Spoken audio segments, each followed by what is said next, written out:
Kwento ng isang magulang na nakipagsapalaran sa ibang bansa para sa magandang kinabukasan ng mga anak. Ako po si Paul Aris Estrella, 30 years old. Ako po ay anak ni Norma Estrella. Grade 3 pa lamang po ako nung nagsimulang nag-abroad po si nanay. Pumunta po siya sa ibang bansa dahil po, syempre bilang ina, gusto po niyang tustusan yung pangangailangan naming magkapatid.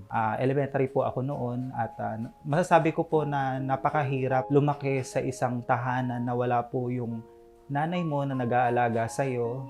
Minsan hindi ko maiwasan na ikumpara yung sarili ko sa ibang bata.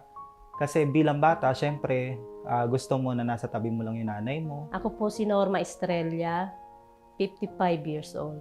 Ako po naisipan ko pong mag-ibang bansa kasi po sa hirap ng buhay. Unang punta ko sa Singapore. Kahit mahirap, tiniis ko para sa pamilya. Hindi rin maganda, kaso nga lang tinitiis ko basta ang mahalaga sa akin yung ayos ang pagkain. Hindi ka mamaltratuhin.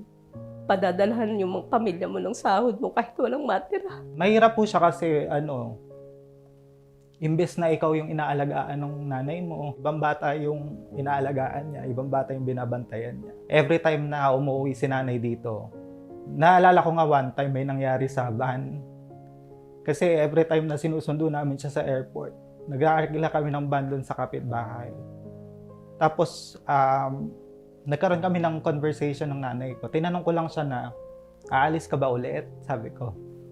Sabi niya, wala kasing choice. Kailangan kong magpatuloy na magtrabaho para mabuhay kayo. Pero yun, nakatulong siya sa success kasi naging inspiration ko siya para magpatuloy, para galingan ko pa. Natutuwa ako kasi nagawa ko yung dream ko na yun na maisama si nanay at si tatay sa stage bilang papapakita na rin na yung pagpapasalamat ko bilang tao na pinag-aral nila, bilang anak nila. Tapos nung ospital si tatay, yun na, parang bumilis na yung buhay niya kasi matagal na rin naman siyang naghirap dun sa sakit na yun. Pero nung just last year lang, yung 4th quarter of the year siya sinusugod sa ospital. Tapos si nanay yung bantay niya sa ospital. Kahit maraming dumating na pagsubok sa akin mismo, sa trabaho, sa pamilya, sa lahat ng bagay, lagi kong naiisip yung nanay ko at yung tatay ko rin na bakit ako susuko kung nandito pa sila.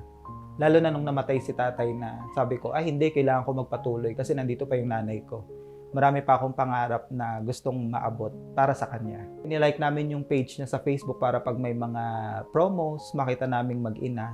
Tapos doon ko po nakita yung TIMA Awards. Salamat po sa Home Along kasi nabigyan nyo ng pagkakataon yung kami to share our story. Magulang na tiniis na hindi makapiling ang pamilya, sumubok ng iba't ibang trabaho sa ibang bansa upang masuportahan at makapagtapos ng pag-aaral ang mga anak. Saludo kami sa mga OFW na mga magulang na kayang tiisin ng hirap, pagod at puyat para sa pamilya.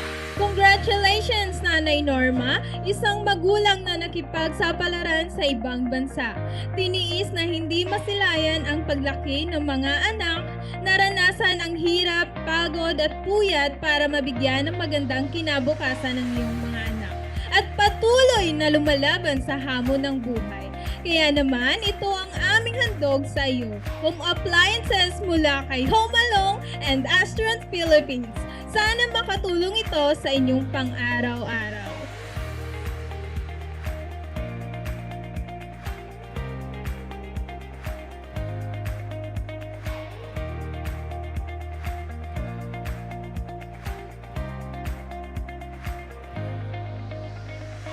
Muli po sa lahat po na bumubuo ng Astron at ng Home Along, kami po ay lubos na nagpapasalamat sa napakalaking biyaya po na binigay niyo po sa amin. Thank you so much po and may God bless us po. Muli po, Maraming salamat po.